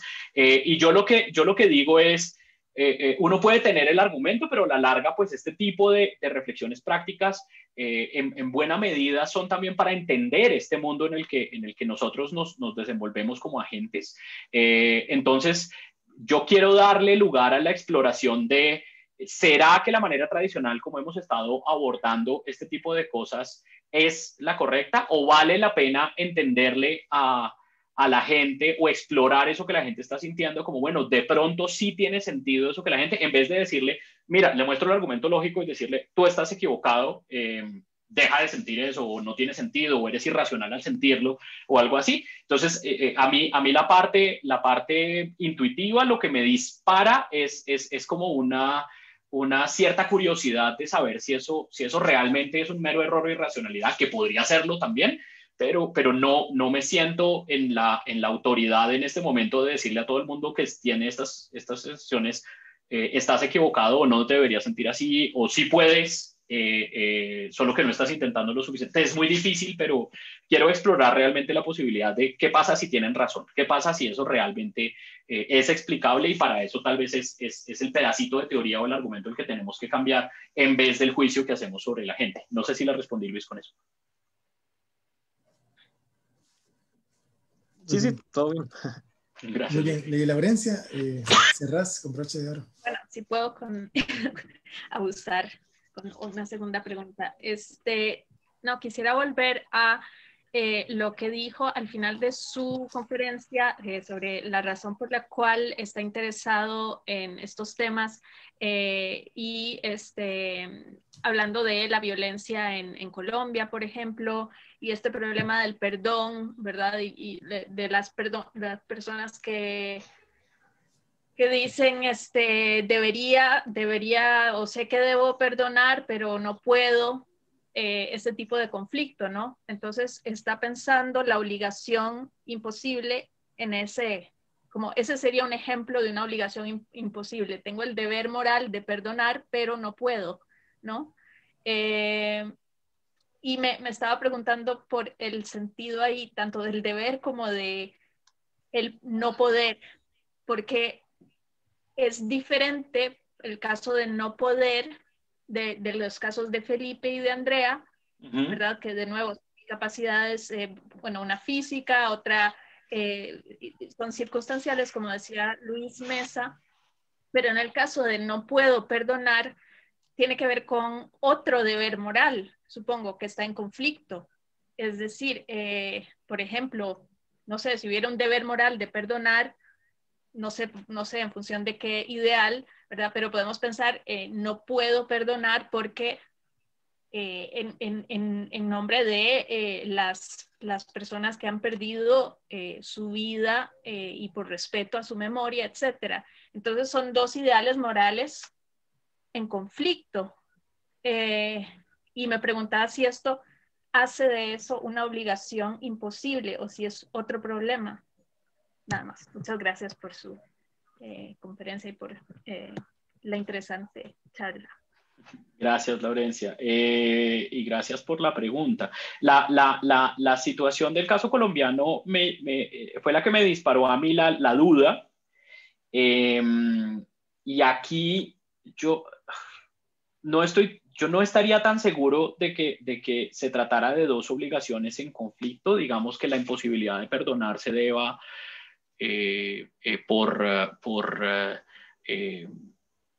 porque no puedo perdonar en nombre de otro, por ejemplo, que ha sido víctima, o no me compete a mí hacerlo, o yo, pues digamos, hay muchas víctimas que son los directos afectados de la situación y expresan que sienten un deber de perdonar, pero que no pueden hacerlo.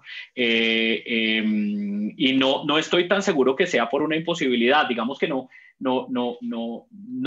he llegado al estudio específico del caso de cada una de estas víctimas para poderlo delimitar, sino que más bien esto fue lo que me llevó a irme hacia el lado de qué es lo que dice el argumento tradicionalmente sobre esto y si se le puede o no se le puede dar cabida, porque a la larga pues me interesa este y seguramente muchos otros casos, ¿no? Que no necesariamente tienen que ver con el caso de la violencia en Colombia. Estas víctimas lo describen como un deber que de hecho se sienten mal por no poder cumplir. Algunas tienen, lo enmarcan en una cuestión religiosa, otras no son religiosas y sin embargo sienten el deber, lo sienten como un deber social, por ejemplo, lo sienten, y pues por supuesto es súper difícil probar, como decía Luis antes, si esto es una dificultad o es una imposibilidad. Yo me quiero tomar en serio la idea de la imposibilidad. Sobre todo porque me llama mucho la atención que perdón es precisamente uno de esos conceptos en los que fingir puede ser fácil, pero resulta terriblemente ilegítimo.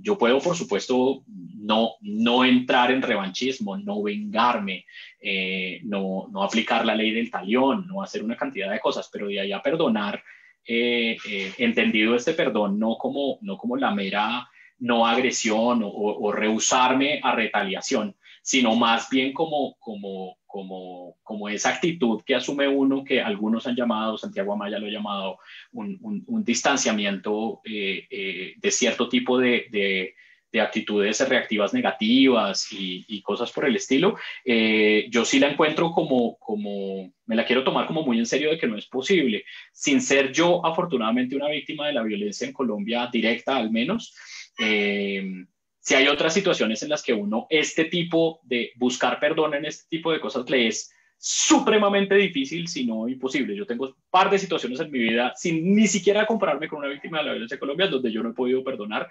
Se me ha pasado la ira, se me han pasado otras cosas, pero de ahí a perdón hay una distancia grande. Entonces, de ahí viene como un poquito la motivación. Pero sí, no creo que el deber en estos casos o la imposibilidad del deber se deba a un conflicto de otro tipo de intereses que no se pueden cumplir, como el perdonar en nombre de otro que ya no está, o que no me corresponde a mí hacerlo. No sé si estoy tomando bien el comentario o lo estoy tergiversando.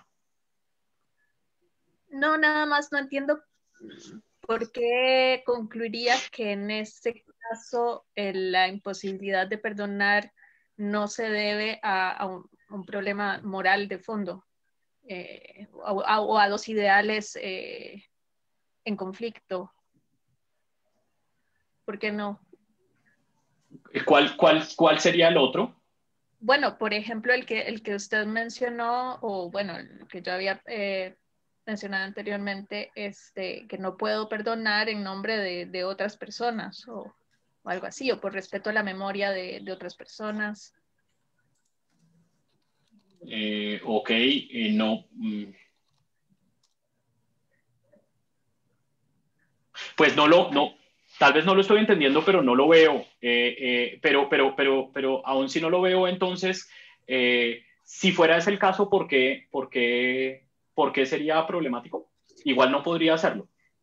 O sea, pero entonces, ¿cuál sería la imposibilidad si no fuera por una razón moral? Y ahí la obligación me atañe a mí, en este caso en donde hay un conflicto de obligaciones, ¿o es una obligación general, como lo diría Hart?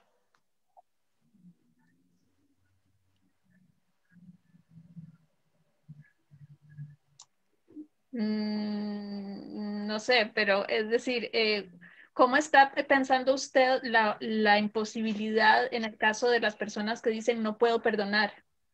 ¿Qué es lo que hace imposible el perdón?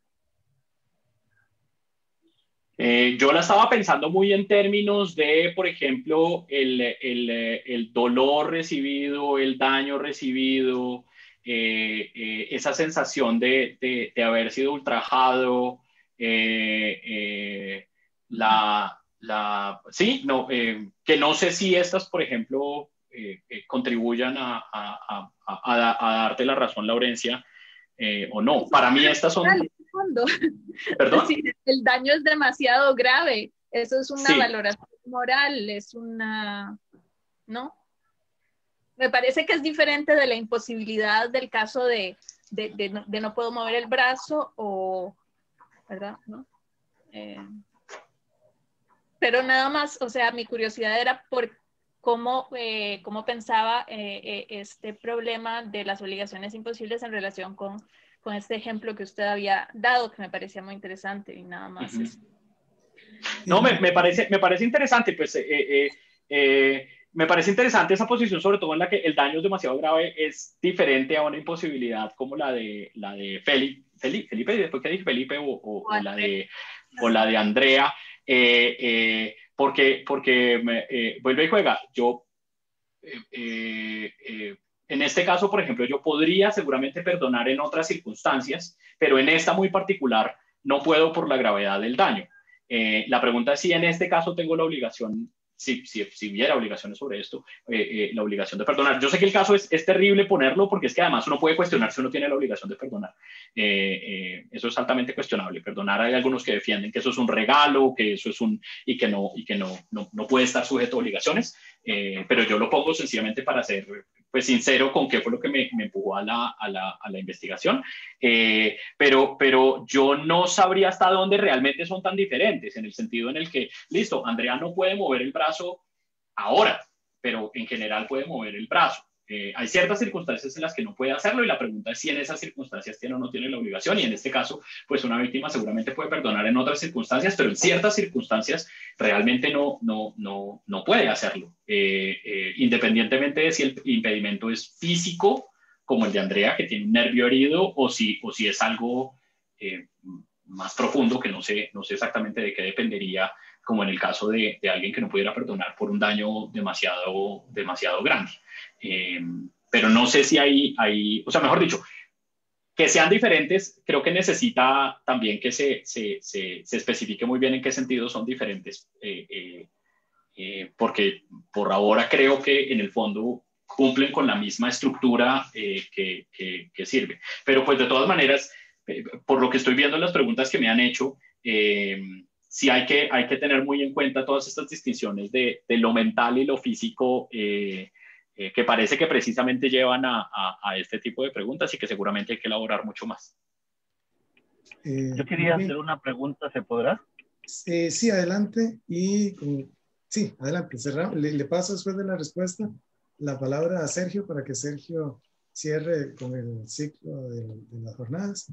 Adelante. Bueno, primero felicitarlos por esta exquisita conferencia, muy linda, el expositor muy profundo. Estaba recordando un caso que se refiere al perdón al final del apartheid en Sudáfrica, los crímenes atroces cometidos contra la población negra y negra también con otros. Eso era una cosa espantosa. Se crearon al final unos tribunales del perdón, creo que así se llamaban, y consistía en que este tribunal se presentaba la persona que había cometido los crímenes y tenía que decir realmente cuáles fueron los crímenes, sinceramente, los que cometió y su arrepentimiento real. Entonces aquí entra en juego dos cosas: la confesión del crimen atroz, por más malévolo que fuera, y su arrepentimiento real. Eso indicaba entonces que le daban el perdón y quedaba libre de ese crimen, podía continuar su vida, porque había que reconstruir un país. Eso fue el hecho que sucedió en Sudáfrica. Entonces me acordaba también de algo que decía este pensador danés Kierkegaard sobre el salto que dan entre lo estético, lo ético y lo religioso cristiano. Aquí entra un salto entonces cuando la persona quiere cambiar su vida a través del perdón, del arrepentimiento real. Entonces esta obligación que es imposible es cuando la persona no confiesa la totalidad, no se arrepiente realmente. Entonces entran en juego el crimen, la parte moral y el salto que quiere dar dentro de su existencia. ¿Es así como se entiende? Gracias por el comentario. Qué pena. ¿Cómo es su nombre? Es que me sale Galaxy Note 9. Me sale el nombre del teléfono, pero no el nombre de persona. Disculpe. Mi nombre es Israel Oconitrillo desde San José, Costa Rica. Israel, perfecto, Israel, muchas gracias. Israel, ese mismo caso se repitió también en Colombia. Tristemente, no se aprendió mucho del caso del apartheid surafricano, porque cuando se hizo el primer proceso de paz con los paramilitares colombianos, porque el proceso que estamos viviendo en este momento fue con la guerrilla más vieja del continente, que es las FARC, pero no es la única que tenemos tristemente, pero antes de eso ya había habido un proceso con los paramilitares, y los paramilitares se creó una ley que se llama la Ley de Justicia y Paz, y en esa ley, para que los paramilitares pudieran someterse a una justicia transicional, que tenía unas penas reducidas y una cantidad de prebendas más para ellos, se les obligaba a uno a confesar con verdad, es decir, lo mismo, confesar todos los crímenes que habían cometido con lujos y detalles, basados en el derecho de las víctimas a la verdad. Entonces se les pedía que ellos confesaran todos los crímenes que habían cometido y dijeran dónde estaban los cuerpos de los desaparecidos y toda la cantidad de cosas, pero al mismo tiempo se les exigía por ley que pidieran perdón. Y eso fue algo increíblemente problemático, porque si bien muchos de los paramilitares, y de hecho eso fue un gran problema en la parte de Colombia, porque la idea de buscar la verdad era darle una cierta tranquilidad a las víctimas de que sus seres queridos desaparecidos aparecían, digamos, así sean los cadáveres, para que pudieran tener un cierre de lo que había ocurrido. Las primeras confesiones fueron, nadie se las estaba esperando. El primero que confesó 2.000 asesinatos, el siguiente 1.500, el otro, y obviamente ya no se acordaban pues dónde los habían enterrado, dónde los habían puesto, dónde estaban regados los pedazos, porque además eran unos crímenes súper atroces. Pero lo que tal vez más molestó a las víctimas fue la petición de perdón, o a los familiares de las víctimas fue la petición de perdón, porque pues al ser exigido, lo que hacían estas personas era precisamente pedir un perdón de palabra. Y no hay manera de saber si ese perdón era legítimo o no era legítimo. Las familiares de las víctimas y las víctimas mismas sobrevivientes sintieron durante mucho tiempo que eso era una burla en contra de ellas. Es decir, que la manera en la que los paramilitares que se sometieron al proceso pidieron perdón era realmente una especie de falta de respeto hacia su dolor y su sufrimiento. Esto a que me lleva a lo mismo que estaba mencionando en alguna respuesta que di antes, no me acuerdo si fue tal vez a Jethro, en la que una cosa es esta parte legal y el fuero legal que puede tener, y otra cosa es de pronto ese fondo moral que es mucho más exigente con los individuos mismos, pero mucho más difícil de hacer intersubjetivo, precisamente por lo privado que es. En este caso, puede algún tipo, y aquí Sergio nos podrá seguramente ayudar, pero puede algún tipo de sistema legal verificar si yo realmente estoy arrepentido o no estoy arrepentido, o es solo de dientes para afuera que yo diga que estoy arrepentido y pida perdón sin realmente estarlo. Lo que resultaría medianamente significativo para las víctimas, y ese fue el caso colombiano, es que haya un arrepentimiento real, que de hecho los hubo en un par de ocasiones, pero la vasta mayoría de ellos no lo fue.